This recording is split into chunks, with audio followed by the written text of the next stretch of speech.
Եթերում ազատ լուրերի գլխավոր թողարկումն է, ստուդիայում ձեզ համար աշխատում են Արա Աբրահամյանը և Մարի Մինասյանը, բարի երեկո։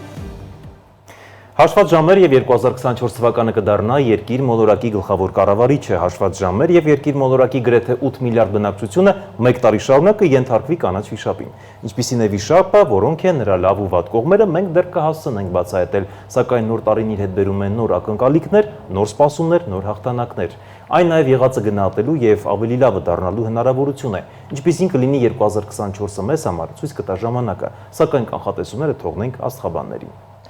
Ամանորը գրեթե բոլորի ամենասիրելի տոնն է, պատճառները անթիվ են, ամանորը պարզապես տարին տարով փոխելու տոն չէ, այն հոգևոր խորհուրդ ունի։ Նոր տարին հայերը նշել են դեռ անհիշելի ժամանակներից, տոնին տալով տարբեր անվանումներ, կաղանդից մինչև ամանոր։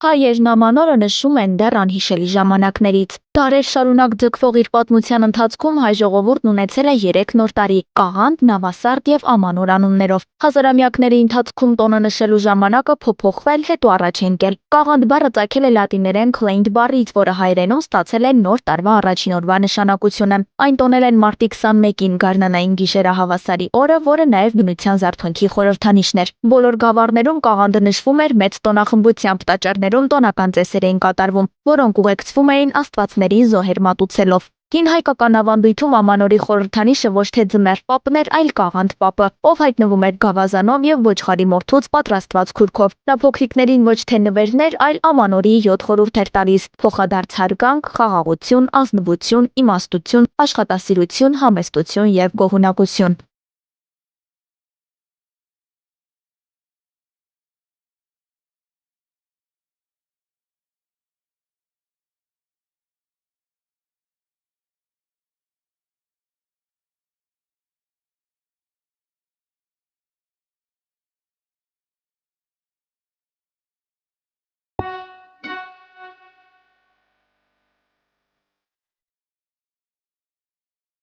Վայոց երկրորդ նոր տարին նշվում էր հայկական օրացույցի նավասարդի 1-ին, այն օրը, երբ հայ գնահապետը հաղթեց Տիտանյան բելին։ Հնագույն ժամանակներում ամանորյա ծիսակատարության ժամանակ մառաններից տուն են բերել մրգերի և չրերի շարաններ և կախել առաստաղից։ Ի տարբերություն ներկայիս առատ սեղանների, կնում Հայաստանում արգելվում էր սեղանին ամեն տեսակ մսեղեն դնելը, քանի որ նավասարդը համարվում էր պահքի օր։ Սեղանի զարդը համարվում էր տանտիկիների կողմից պատրաստված տարի հացը, որի մեջ պատրաստելու ընթացքում դրվում էր գուշակության դրամը՝ դովլաթը։ Հացը բաժանվում էր 12 մասերի և դովլաթը բաժին հասած ընտանիքի անդամի նոր տարում հաջողություններ էին սպասվում։ Հնում հայերը պատրաստել են նաև կճախաշ, կճուճի մեջ ամբողջ գիշեր եփել են հատիկեղեններ, թորի մեջ եփել են նաև տոնական հարիսա, որպես նոր սկսվող տարվա երկրագործական աշխատանքների առատության խորհրդանիշ։ Ավանդական հայկական սեղանին բնորոշ է եղել նաև անուշապուրը, տարբեր չրերով եփված ձավարը, պասուպսպոլման, որը պետք է պարունակեր 7 տարբեր հատիկեղեններ, իսկ տոնածառին փոխարինել են ձիթենու ճյուղերը, որոնց վրա գունավոր թելերով կախել են մրգեր, չրեր և խմորեղեն։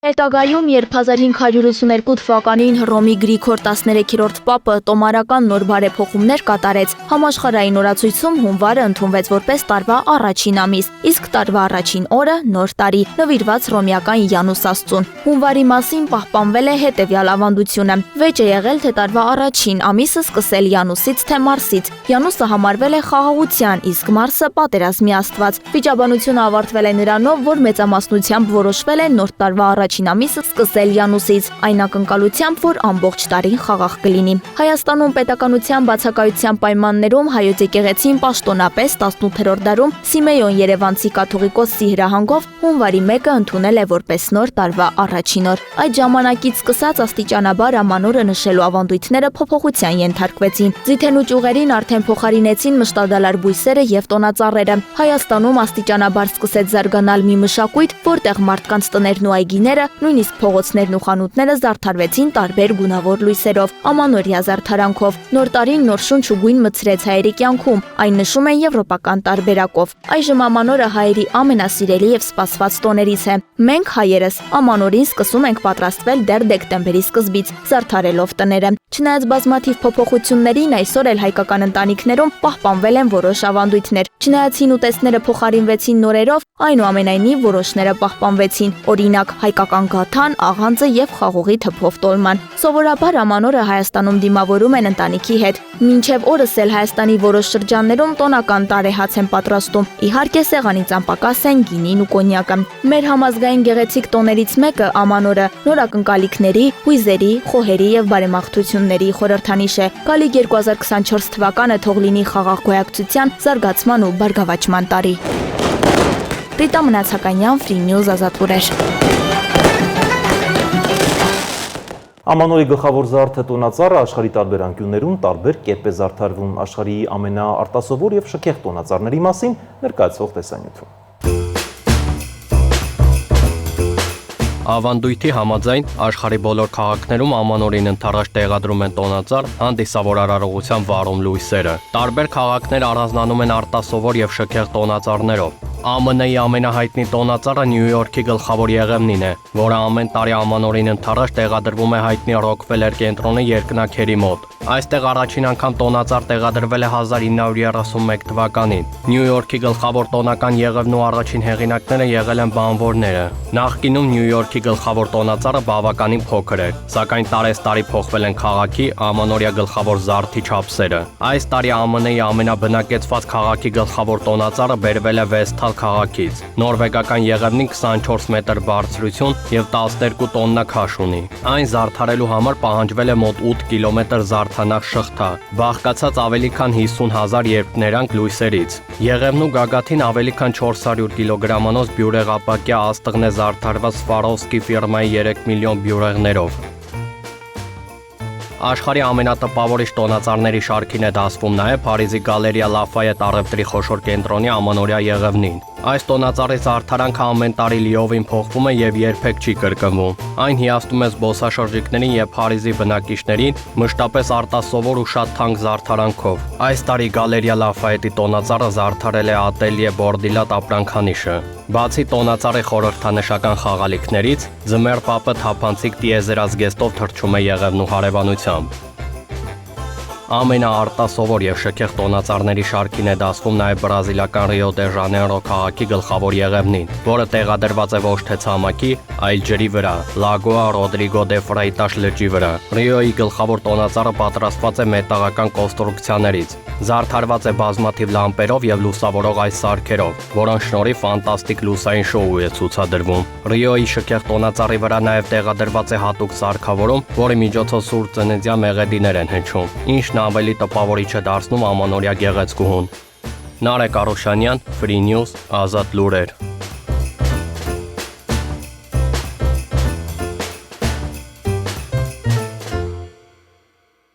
2024 թվականը կանաչ վիշապի տարի է։ Հին ժամանակներից արևելյան աստղաբանության մեջ վիշապը եղել է ամենահզոր նշանը, իշխանության, հաջողության եւ ազնվականության խորհրդանիշը։ Ուստի ժամանակի պահանջներին համընթաց քայլելու համար հարկ կլինի հետևել 2024 թվականի նորաձևությանն ու կրել թրենդային գույներ։ Որոնք են լինելու 2024-ի գույները, ինչ հագնել, որ գույներից խուսափել եւ ինչպես ստանալ վիշապի բարեհաճությունը նոր տարում։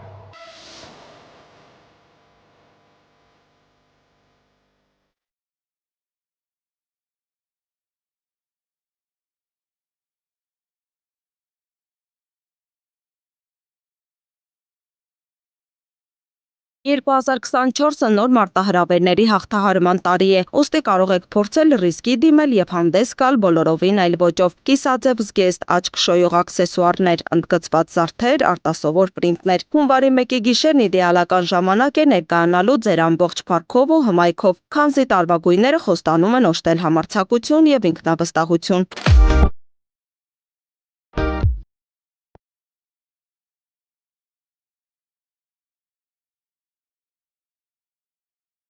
2024-ը կանաչ փայտե վիշապի տարի է։ Համաձայն չինական լուսնային օրացույցի, վիշապը խորհրդանշում է իմաստություն, հոգևոր աճ, բարգավաճում եւ հաջողություն։ Այս առասպելական արարածն ավանդաբար ասոցացվում է վառ գույների՝ կրակոտ կարմիրի, կանաչի, ոսկեգույնի, արծաթագույնի հետ։ Կանաչն օրինակ խորհրդանշում է բնությունը, աճը, թարմությունն ու ներդաշնակությունը։ Բավական է ընտրել զգեստ, բլուզ կամ տաբատով կոստյում այս երանգներից մեկով, իսկ անսովոր հյուսվածքը կամ կտրվածքը, օրինակ ասիմետրիկությունը կամ շղարշը, կհաղորդեն հանդերձանքին տոնականություն։ Ոճաբանները խորհուրդ են տալիս օգտագործել օրինակ կանաչի բոլոր երանգները, որոնք հաջողություն կբերեն, բայց կարող եք ձեզ թույլ տալ նաև մի փոքր ավելի վառ հագնվել, քան սովորական առիթներին։ Համադրելի են նաև կարմիրի երանգները՝ ոսկեգույնը, դեղինը, նարնջագույնը, մանուշակագույնը։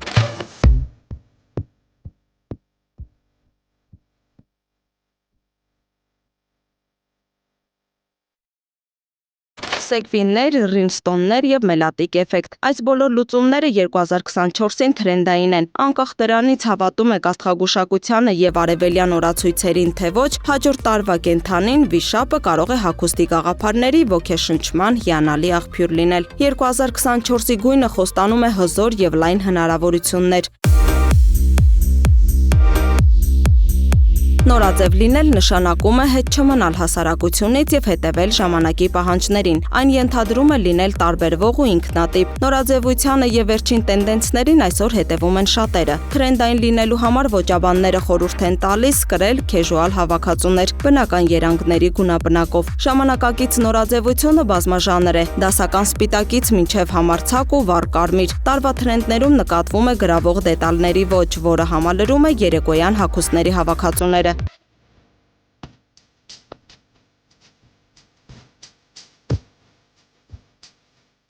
Մետաքս, բաթխատ, ատլաս, համադրված փարթամ ծալքերով, ասեղնագործություններով, վիշապի տարուն կրելով նման շքեղ եւ բնական ծանր գործվածքները կընդգծեն ձեր հմայքը, ինքնատիպությունն ու յուրօրինակությունը։ Ի վերջո վիշապին հմայելն այնքան էլ դժվար չէ, կարևորն անկեղծ լինելն է, այնուամենայնիվ մի թաքցրեք ձեր տարիքը, հասակը եւ քաշը, մի հագեք սինթետիկ գործվածքներից կամ չափազանց ձիգ զգեստներ, փոխարենն ընդգծեք ձեր գեղեցկությունն աքսեսուարներով եւ որ ամենակարևորն է, մի վախեցեք փայլել։ Լուսինե Գրիգորյան, Free News, Ազատ լուրեր։ Հայաստանում ավանդաբար նոր տարին նշվում է առատսեղանների շուրջ, առաջնորդվելով ժողովրդական այս խոսքով, ինչպես սկսես նոր տարին, այնպես էլ այն կավարտես։ Իսկ ինչ պատրաստել վիշապի տարվա տոնական սեղանի համար, հարստություն եւ բարգավաճում ներգրավելու համար։ Պարզում է վիշապը սիրում է միայն թարմ սնունդ, վիշապը նաեւ քաղցրավենիքի մեծ սիրահար է։ Սա հարստության եւ բարգավաճման խորհրդանիշ է։ Եթե նախկինում հայերը նախընտրում էին միայն ճոխ սեղան գցել, ապա վերջին տարիներին սկսել են ավելի մեծ ուշադրություն դարձնել նվերների գնմանը։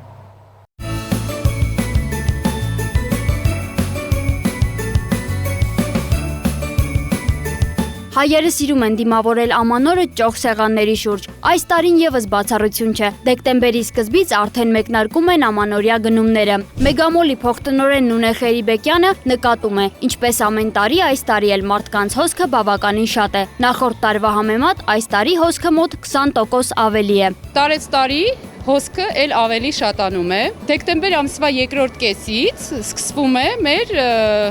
ավելի մեծ հոսքը հաճախորդների, խանութ սրահները ներկայանում են իրենց մեծ զեղչերով, տարեց տարի ավելի են, բրենդերը շատանում են, մի քիչ ավելի շատ նոր անակնկալներ ենք ունենում մեր հաճախորդների համար, էլ ավելի շատ են հաճախում մեր մոլ։ Վերջին տարիներին սակայն մարդիկ նախապատվությունը տալիս են ոչ թե ճոխ սեղաններ ունենալուն, այլ նվերներ գնելուն։ Նունե Խերիբեկյանը նկատեց, մարդիկ վերջին տարիներին ավելի շատ նվերներ են գնում։ Բոլոր խանութներից, դե ինչու՞ չէ, մանկական խանութներն էլ նմանապես, որ շատ փոքրիկներին նվերներ, խաղալիքներ, սնունդ, հագուստ, բոլորն էլ ամանորը միշտ փորձում են նոր հագուստով դիմավորեն, եւ իհարկե բոլոր խանութ սրահներն էլ հավատացեք, չեմ կարող տարբերել էլի, որտեղ եւ զեղչերի շնորհիվ իրենց խանութ սրահները, այսպես ասեմ, խանութ սրահները ավելի շատ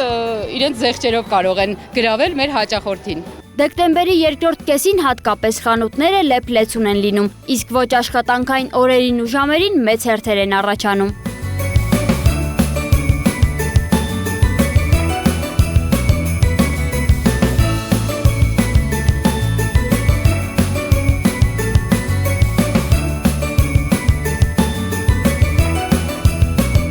Քաղաքում ամանորյա եռուզեռ է։ Եկեք պարզենք, թե մեր համաքաղաքացիները որքան գումար են ծախսում ամանորյա գնումների համար։ Նշելու եք ամանորը։ Դրսում ճիշտ ասած դուրս եմ գնում։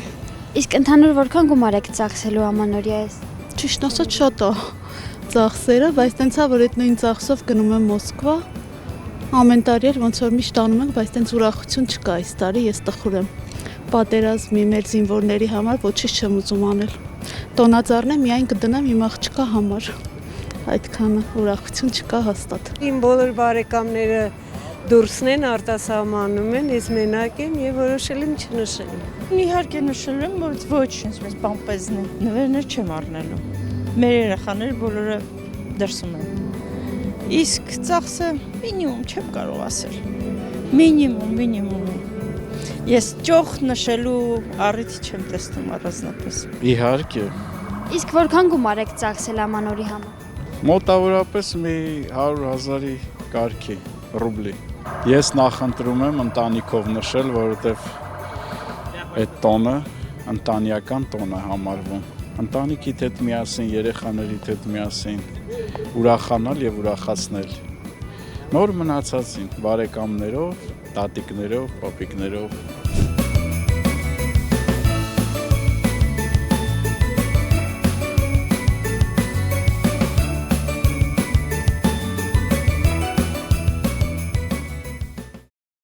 Կորյուն Նիկողոսյանի անվան մանկապատանեկան արվեստի կենտրոնի սաները տարին ամփոփել են արվեստը ապրելու միջոց խորագրով ցուցահանդեսով։ Փյունիկ հիմնադրամի ցուցասրահը ամբողջությամբ զարդարվել էր գոբելենի նկարչության եւ այլ ձեռագործ աշխատանքներով։ Գոբելեն, ապակե նկարչություն եւ ձեռագործ այլ աշխատանքներ։ Շենգավիթ վարչական շրջանի Կորյուն Նիկողոսյանի անվան մանկապատանեկան արվեստի կենտրոնի սաները կրկին ներկայացրել են իրենց ձեռքի գեղեցիկ աշխատանքները։ Այս գեղեցիկ սրահում ներկայացվում է Կորյուն Նիկողոսյանի անվան մանկապատանեկան արվեստի կենտրոնի սաների հաշվետու, կիսամյակային հաշվետու ցուցահանդես միջոցառումը, որը կրում է արվեստը ապրելու միջոց խորագիրը։ Ցուցահանդեսի նպատակն է իմի բերել, ընդհանրացնել կենտրոնի սաների կատարածաների աշխատանքները։ Փյունիկ հիմնադրամի ցուցասրահը զարդարվել էր Կորյուն Նիկողոսյանի անվան մանկապատանեկան կենտրոնի սաների լավագույն աշխատանքներով։ Ցուցադրվել էին ամբողջ տարվա ընթացքում կատարված լավագույն աշխատանքները։ Երկու բաժին է այսօր ներկայացվել։ Դեկորատիվ կիրառական արվեստը իր լավագույն գործերով է հանդես եկել եւ նկարչական բաժինն է իր լավագույն գործերով հանդես եկել։ Արվեստ ապրելու միջոց խորագիրը կրող ցուցահանդեսի նպատակն է սաներին բարձրակարգ արվեստին ծանոթացնելը եւ առհասարակ արվեստի հանդեպ սեր սերմանելը։ Մանկապատանեկան կենտրոնի տնօրեն Արմենուհի Ղազարյանը ամփոփելով 2023 թվականը նշեց, որ այն կենտրոնի համար եղել է հաջողություններով եւ հաղթանակներով լեցուն տարի։ Կենտրոնի սաները այս տարի հասցրել են մասնակցել տարբեր միջազգային մշակութային մրցույթների եւ մեծ հաջողություններ ունեցել։ Ռիտա Մնացականյան, Տիգրան Ղազարյան, Free News Ազատ լուրեր։ Ամանորի եւ Սուրբ Ծննդյան տոների առթիվ Կարեն Դեմիրճյանի անվան Երևանի մետրոպոլիտենն աշխատանքներն իրականացնելու է արտակարգ ռեժիմով։ Մետրոպոլիտենի աշխատանքային գրաֆիկում կլինեն որոշակի ժամային փոփոխություններ։ Միայն դեկտեմբերի 31-ին մետրոպոլիտենի աշխատանքները կսկսվեն առավոտյան ժամը 7-ից եւ կավարտվեն 2024 թվականի հունվարի 1-ին կեսգիշերնան ժամը 2-ին։ Այսքանն էինք առանձնացրել գլխավոր ժամի համար, վերջում կարող եք ծանոթանալ նաև եղանակի տեսությանը։ Ցտեսություն։